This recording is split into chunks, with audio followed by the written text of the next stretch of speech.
దేవాని చరణ ప్రసాద కణలబ్ధింగా కలేకుం. దేవా, నీ చరణ ప్రసాద కణలబ్ధింగా కలేకున్న నుండే వెంటంజను నీ మహామహిమను ఊహింపంగనెవ్వారికి.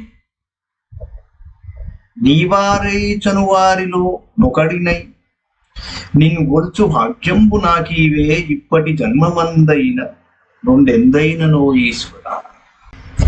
నారాయణం నమస్కృత్య నరం చైవ నరోత్తమం దేవీం సరస్వతీం వ్యాసం తతో జయముదీరయే. భారత భారతి మరో అంకానికి స్వాగతం. మనం మహాభారతంలోని ఆది పర్వంలో 129వ అధ్యాయంలో ఉన్నాం. మనం చూసాం, భీముడు తిరిగి వచ్చాడు, గొప్ప బలంతో తిరిగి వచ్చేసాడు, గొప్ప జీర్ణశక్తితో కూడా తిరిగి వచ్చాడు ఆయన. సో దుర్యోధనుడి పాసికి పారలేదు. ఆ తరువాత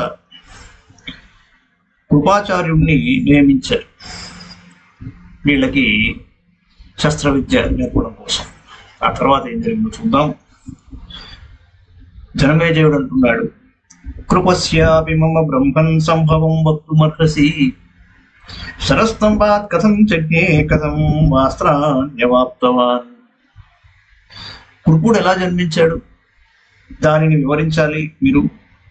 రెల్లుపోతలో పుట్టడం ఏమిటి, శస్త్రాస్త్ర విద్యలను ఎలా అభ్యసించాడు అని అడిగాడు జనమేజయుడు. వైశంపాయనుల వారు చెప్తున్నారండి, మహర్షేర్ గౌతమస్యాసీత్ శరద్వాన్ నామ గౌతమః పుత్రః కిల మహారాజజాతః సహ శరైర్విభో న తస్య వేదాధ్యయనే తథా బుద్ధిరజాయత యథాస్య బుద్ధిరభవద్ ధనుర్వేదే పరంతప.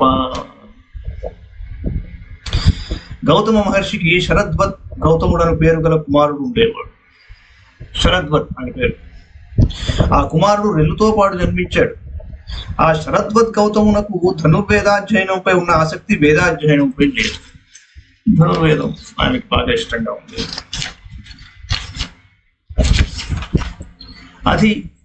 అధి జగ్ముర్యథా వేదాన్ తపసా బ్రహ్మచారిణః తదా స తపసోపేతః సర్వాణ్యస్త్రాణ్యవాపః. బ్రహ్మచారులు తపస్సు ద్వారా వేద జ్ఞానాన్ని పొందినట్లు ఆ శరద్వత్ గౌతముడు తపస్సు ద్వారా సర్వశస్త్రాలను పొందగలిగాడు. ధనుర్వేద పరత్వాచ్చ తపసా విపులేన చ భృశం సంతాపయామాస దేవరాజం స గౌతమః. తన ధనుర్విద్యా పారంగతత్వం చేత, విస్తరమైన తపస్సు చేత ఆయన దేవేంద్రులకు ఎంతో ఖేదాన్ని కలిగించాడు. మరి ఇంద్రుడికి ఎప్పుడు ఏదో ప్రాబ్లం, ఎవడైనా ఎదుగుతున్నాడంటే ఫస్ట్ ఇంద్రుడికి ప్రాబ్లం. తతో జానపదీం నామ దేవకన్యాం సురేశ్వర ప్రాహిణో తపసో విఘ్నం కురు తస్యేతి కౌరవ. ఆ తర్వాత దేవేంద్రుడు జానపది అని పేరు గల ఒక దేవకన్యను ఆ శరద్వత్ గౌతముని తపస్సులకు విఘ్నం కలిగించమని పంపించాడు. చూసుకోబోతు ఆయన సంగతి. సాహి గత్వాశ్రమం తస్య రమణీయం శరద్వతః ధనుర్బాణధరం బాలా లోభయామాస గౌతమం. ఆ జానపది అందమైన ఆ శరద్వత్ గౌతముని ఆశ్రమానికి పోయి ధనుర్బాణాలు ధరించి ఉన్న ఆ గౌతమునిలో లోభాన్ని రేకెత్తించింది. తామేకవసనాం దృష్ట్వా గౌతమోప్సర సంవనే లోకే ప్రతిమ సంసారాం ప్రోత్ఫుల్లనయనోభవతు. గౌతముడు ఆ వనంలో ఏకవస్త్రధారిణి అయిన ఆమెను చూసి అసాధారణమైన ఆమె సౌందర్యానికి ఆశ్చర్యపోయాడు. ఇదేంటి అని చూశాడు. ధనుశ్చకిశరాస్తస్య కరాభ్యామపతన్ భువి వేపథుశ్చాపి తాం దృష్ట్వా శరీరే సమజాయత. ఆయన చేతి నుండి ధనుర్బాణాలు నిలబడిపోయాయి. ఆమెను చూసి ఆ గౌతముని శరీరం కూడా కంపించింది. సతు జ్ఞానగరీయస్త్వా తపసశ్చ సమర్థనాత్ అవతస్థే మహాప్రాజ్ఞః ధైర్యేణ పరమేణ. జ్ఞానం చేత గొప్పవాడు, తపశ్శక్తి గలవాడు కాబట్టి ఆ మహాప్రాజ్ఞుడు అత్యంత ధైర్యంతోనే అలా నిలబడ్డాడు. యస్తస్య సహసా రాజన్ వికారః సమదృశ్యత తేన శుశ్రావరేతోస్య చ తన్నాన్వబుధ్యత. ఆయన మనస్సులో వికారం కలిగింది, అందువలన వెంటనే వీర్యపతనం కలిగింది. వీర్యపతనం జరిగింది, అయితే ఆయన దానిని గమనించలేదు. ధనుశ్చ సశరం త్యక్త్వా తథా కృష్ణాజినాని చ స విహాయాశ్రమం తం చ తాం చైవాప్సరసం మునిః జగామరేతస్తత్తస్య చరస్తంభే పపాత చ శరస్తంభే చ పతితం విధా తదభవన్ నృప. ఆ ముని ధనుర్బాణాలను వీడి కృష్ణాజినాన్ని త్యజించి ఆశ్రమాన్ని అప్సరస్సును వీడి అక్కడి నుండి వెళ్ళిపోయాడు. ఆయన వీర్యం రెల్లు పొదలో పడింది. శరస్తంభంలో పడిన ఆ వీర్యం రెండు ముక్కలై. తస్యాథ మిథునం జజ్ఞే గౌతమస్య శరద్వత మృగయాంతరతో రాజ్ఞః శంతనోస్తు యదృక్షయ కశ్చిత్ సేనాచరోరణ్యే మిథునం తతపశ్యత ధనుశ్చ సశరం దృష్ట్వా తథా కృష్ణాజినాని చ జ్ఞాత్వా త్రిజస్య చాపత్యే ధనుర్వేదాంతగతస్య స రాజ్ఞే దర్శయామాస మిథునం సశరం ధనుః స తదాదాయ మిథునం రాజా చ కృపయాన్వితః ఆజగామ గృహానేవ మమ పుత్రావితి బ్రువన్. ఆ రీతిగా శరద్వద్ గౌతమునకు ఇద్దరు పిల్లలు పుట్టారు. ఆ సమయంలో శంతను మహారాజు యాదృచ్ఛికంగా అక్కడ వేటాడుతున్నాడు. ఆయన సేనలలో ఒకడు ఆ పిల్లలను చూశాడు. అక్కడ ధనుర్బాణాలను కృష్ణాజినాన్ని గమనించి ధనుర్వేద పారంగతుడైన ఏ మహర్షికో పుట్టిన పిల్లలని వారిని భావించి ఆ పిల్లలను ధనుర్బాణాలను మహారాజునకు చూపించాడు. భయాను అయిన మహారాజు ఆ పిల్లల జంటను తీసుకుని ఇంటికి వచ్చి వారు తన బిడ్డలే అని చెప్పసాగాడు.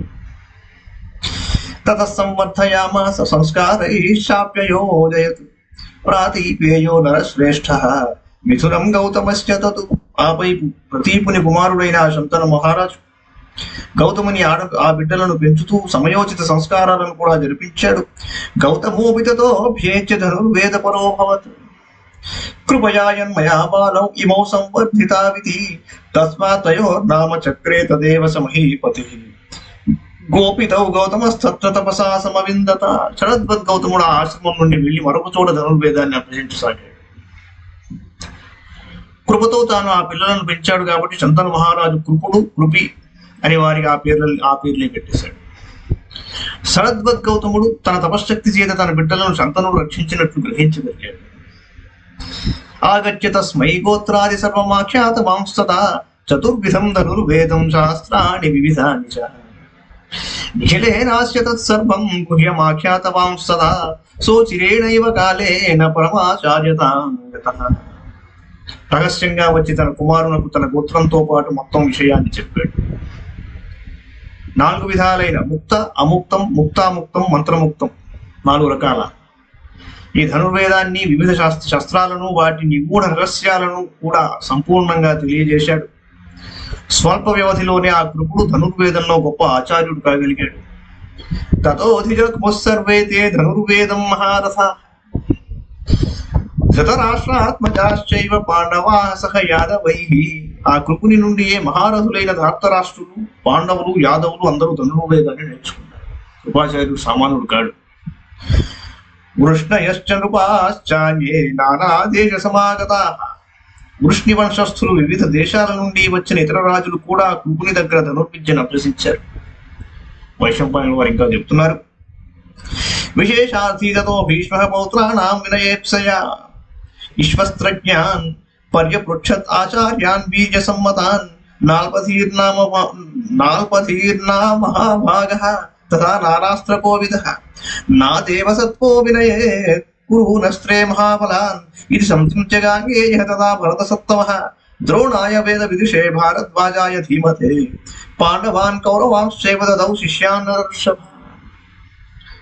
కృపాచార్యుని దగ్గర కౌరవ పాండవులు ధనుర్విద్యను అభ్యసించిన తరువాత భీష్ముడు తన పౌత్రులను అధ్యాపనం ద్వారా విశేషజ్ఞులను చేయదలిచి విలువిద్యలో మేటి అయి పరాక్రమవంతుడైన ఆచార్యుని కొరకు విచారణ ప్రారంభించారు.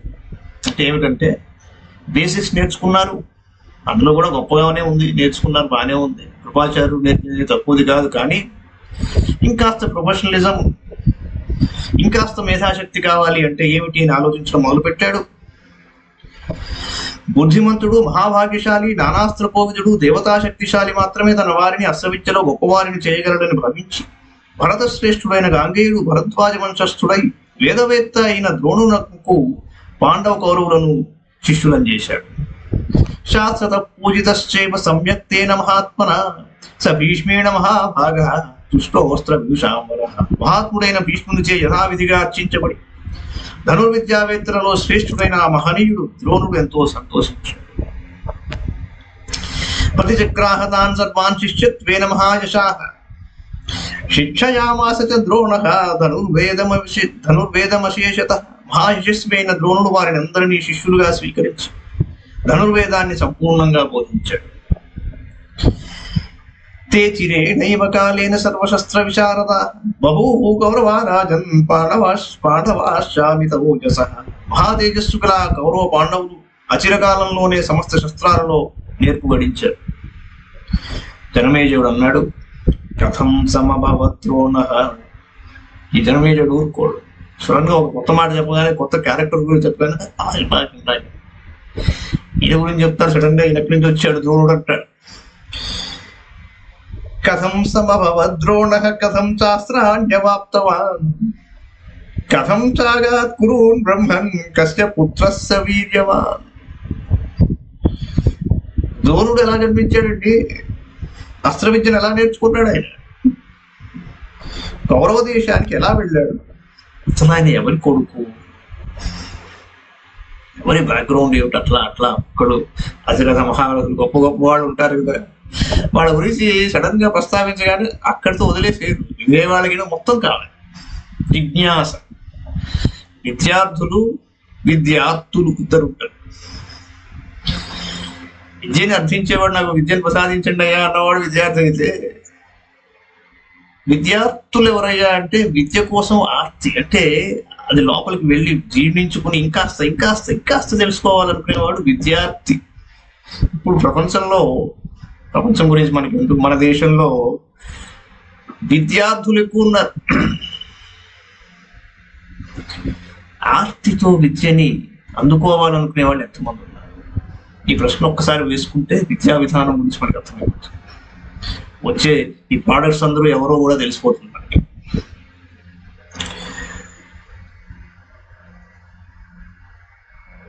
కథం చాస్య సుతో జాతః సోష్వత్థామాస్త్రవిత్తమః ఏతదిచ్ఛామ్యహం శ్రోతుం విస్తరేణ ప్రకీర్తయ. విలుకాండలో మీటి అయిన అశ్వత్థామ ఆయన కొడుకు ఎలా పుట్టాడు ఇదంతా వినాలని ఉంది, విస్తరంగా చెప్పన్నాడు. వైశంపాయన వారు చెప్తున్నారు, గంగా ద్వారం పతి మహాన్ బభూవ భగవాన్ ఋషి భరద్వాజ ఇది ఖ్యాతః సతతం సంచిత వ్రతః సోభిషేకం తతో గంగాన్ పూర్వమేవాగమన్నదే మహర్షి భరద్వాజ హవిర్ధానే చరన్ పురా దదర్శాప్సరసం సాక్షాత్ ఘృతాచీమాప్లుతాం ఋషి రూప యౌవన సంపన్నాం మదృప్తాం మదాలసాం తస్యాహ పునర్నదీ తీరే వసనం పర్యవర్తత వ్యపకృష్ణాంబరాం దృష్ట్వా తాం ఋషిశ్చకమే తతః. గంగాద్వారంలో పూజ్యుడైన ఒక మహర్షి ఉండేవాడు. ఆయన పేరు భరద్వాజుడు. నిత్యము వ్రతదీక్షలో ఉండేవాడు ఆయన. ఒకసారి ఒక విశేష యజ్ఞాన్ని ఆచరిస్తూ ఆ భరద్వాజుడు ఇతర మహర్షులను వెంట పెట్టుకుని స్నానానికి గంగానది దగ్గరికి వెళ్ళాట. అక్కడ అద్భుత రూప యౌవన సంపన్నురాలు, యౌవన మదంతో గర్వించినది అయిన ఘృతాచి అనే అప్సరసను చూశాడు. ఘృతాచి ఆ నదీ తీరంలో ఆమె స్నానానంతరం బట్టలను మార్చుకుంటున్నాడు. ఆమె బట్ట తొలగిన సమయంలో ఆ ఋషి ఆమెను చూసి కామించాడు. ఒక్కసారి ఆయన చలించాడు. తత్ర సంసక్త మనస భరద్వాజశ్చ ధీమతః తతోశ్చరేతశ్చ స్కంద తదృషి ద్రోణ ఆదధే. ఆమె మనస్సు తగులుకొని ఆ ధీమంతుడైన భరద్వాజునకు వీర్యపతనమైంది. ఆ ముని దానిని యజ్ఞ కలశంలో ఉంచాడు. ఘటన సంఘటన. మహానుభావులు ఏం చేస్తారంటే ఏదైతే ఘటనలా తోస్తుందో దానిని తృణీకరించి వదిలిపెట్టారు. ఇక్కడ ఏదో విశేషం ఉంది కాబట్టి ఇలా జరిగింది. అయ్యో ఇలాంటి ఎవరండి ఇలా వచ్చింది, ఇలా బట్టలు మార్చుకోవడం ఏమిటి, నేను చూడడం ఏమిటి, నాకు వీరస్ఖలనం అయిపోవడం ఏమిటి అని చెప్పేసి కంగారు పడిపోయి ఎక్కడికి పారిపోవడం అట్లా చేయలేదు. మహర్షి కదా, దాని ఒక కుండలో పెట్టాడు. ఆ కలశంలో పెట్టి యజ్ఞ కలశం అని పెట్టి తీసుకెళ్ళాడు. సమభవద్రోణః కలశే తస్య ధీమతః అధ్యగీష్ట వేదాంగాని సర్వశః. ఆ తరువాత ఆ మహాత్ములకు కలశం నుండి ద్రోణుడు జన్మించాడు. ఆ ద్రోణుడు వేదాంగాలను పూర్తిగా అభ్యసించాడు. అగ్నివేశం మహాభాగం భరద్వాజస్ ప్రతాపవాన్ ప్రత్యపాతయదాజ్ఞేయం అస్త్రమస్త్ర విదాంబరః. ప్రతాపవంతుడైన భరద్వాజ మహర్షి అస్త్ర విద్యావంతులలో మేటి. ఆయన మహనీయుడైన అగ్నివేశునకు ఆగ్నేయాస్త్రాన్ని ఉపదేశించాడు. అగ్నేస్తు జాత స మునిస్తతో భరత సత్తమ భారద్వాజం తదా అగ్నేయం మహాస్త్రం ప్రత్యపాదయతు. అగ్నివేశముని అగ్నికుమారుడు. ఆ అగ్నివేశుడు తన గురుపుత్రుడైన ద్రోణునకు గొప్పదైన ఆ ఆగ్నేయాస్త్రాన్ని బోధించాడు.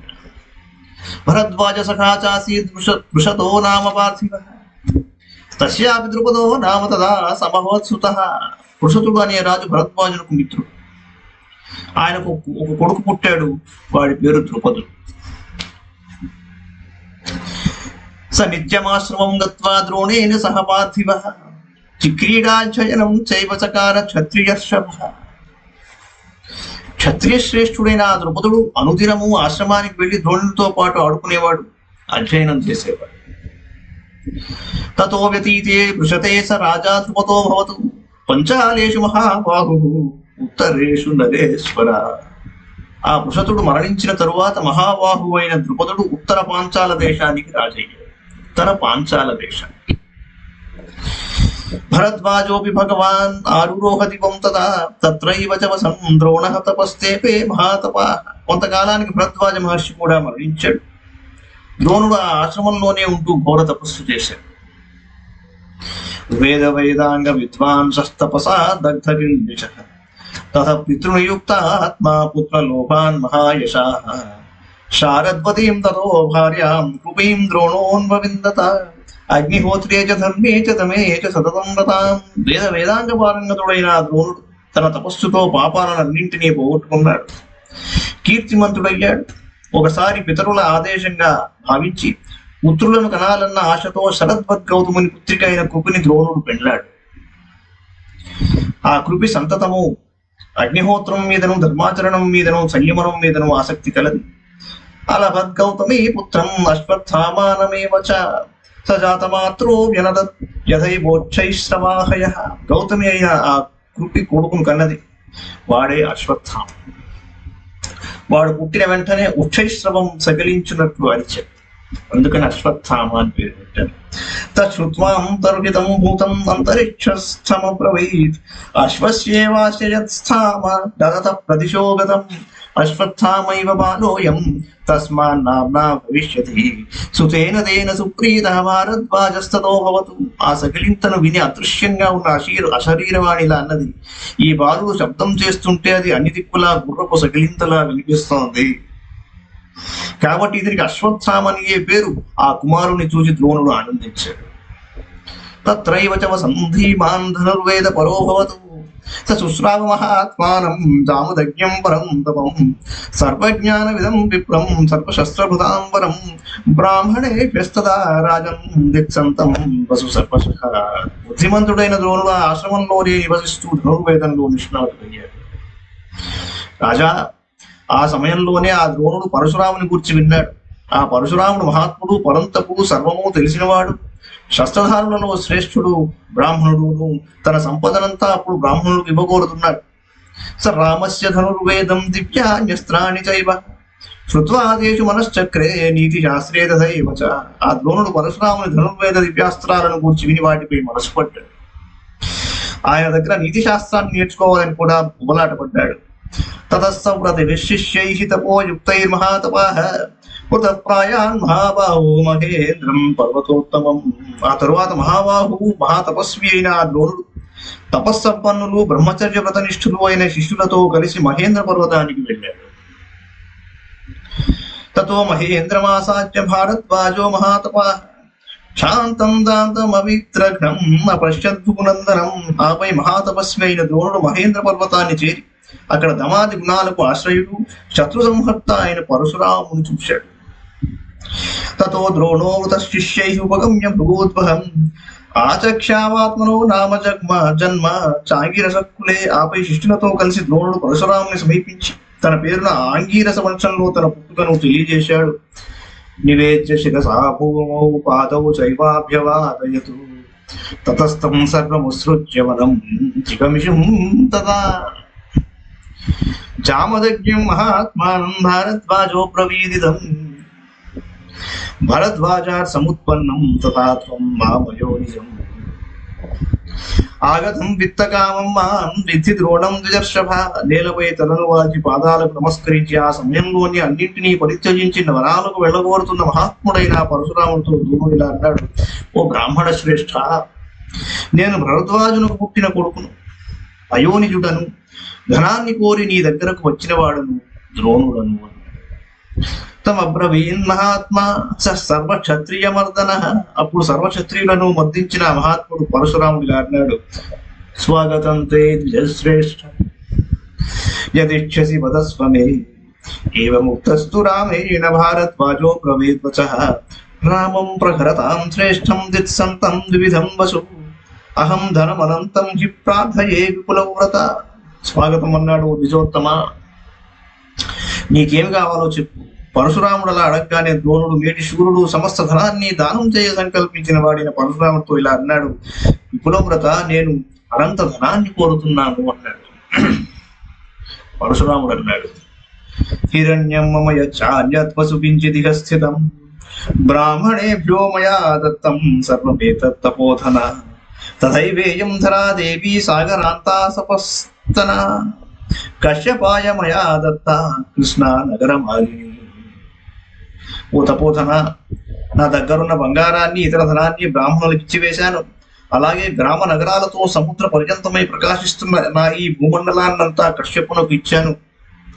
క్షరమాత్రమే వాచ్యమేతమవశేషితం. అస్త్రాణి చ మహార్ఘాని శస్త్రాణి వివిధాని చ. ఇప్పుడు నా శరీరము గొప్ప అస్త్రాలు, వివిధ శస్త్రాలు మాత్రం ఉన్నాయి. అస్త్రాణి వా శరీరం వా వరయై తన్మయోద్యతం. రుణీష్వకిం ప్రయచ్ఛామి తుభ్యం ద్రోణ తద్వదాశు తత్. కాబట్టి నీవు అస్త్ర పరిజ్ఞానాన్నో నా శరీరాన్నో కోరుకో. ఈ రెండు ఇవ్వడానికి నేను సిద్ధంగా ఉన్నాను. ద్రోణ, త్వరగా చెప్పు, ఏమి ఇవ్వాలి? ద్రోణుడు అన్నాడు: అస్త్రాణి మే సమగ్రాణి సంహారాణి భార్గవ. ప్రయోగ రహస్యాన్ని దాతుమర్హస్య శేషతః. భార్గవ, ప్రయోగ రహస్యాలతో, ఉపసంహార విశేషాలతో అస్త్రాలను అన్నింటినీ నాకు ఇచ్చేసేయి అన్నాడు. తథేత్యుక్త్వా తతస్తస్మై ప్రాదాదస్త్రాణి భార్గవ. సరహస్య వ్రతం చైవ ధనుర్వేదమశేషతః. అలాగే అని పరశురాముడు ద్రోణునకు సమస్తాస్త్రాలను ఇచ్చి రహస్యాలతో, వ్రత పాలన నియమాలతో సహా ధనుర్వేదాన్ని సంపూర్ణంగా ఉపదేశించాడు. ప్రతిగృహ్యతు తత్సర్వం కృతాస్త్రో ద్విజసత్తమః. ప్రియం సఖాయం సుప్రీతః జగామ ద్రుపదం ప్రతి. వాటిని గ్రహించి ద్విజశ్రేష్ఠుడైన ద్రోణుడు అస్త్ర విద్యలో నిష్ణాతుడయ్యాడు. పరమానందంతో తన ప్రియ మిత్రుడైన ద్రుపదుని దగ్గరకు వెళ్ళాడు. అద్భుతమైన కవి, తర్వాత చెప్పుకుందాం. ఇది శ్రీ మహాభారతే ఆదిపర్వణి సంభవ పర్వణి ద్రోణస్య భార్గవాదస్త్ర ప్రాప్తౌ ఊనత్రింశదధిక శతమోధ్యాయ. మహాభారతంలోని ఆదిపర్వంలోని సంభవ పర్వమును ఉపపర్వమున ద్రోణుడు భార్గవుని నుండి అస్త్రములు పొందుటను 129వ అధ్యాయం. మంగళం భగవాన్ విష్ణు, మంగళం గరుడధ్వజ, మంగళం పుండరీకాక్షో, మంగళాయ తనో హరి. సర్వం శ్రీకృష్ణార్పణమస్తు.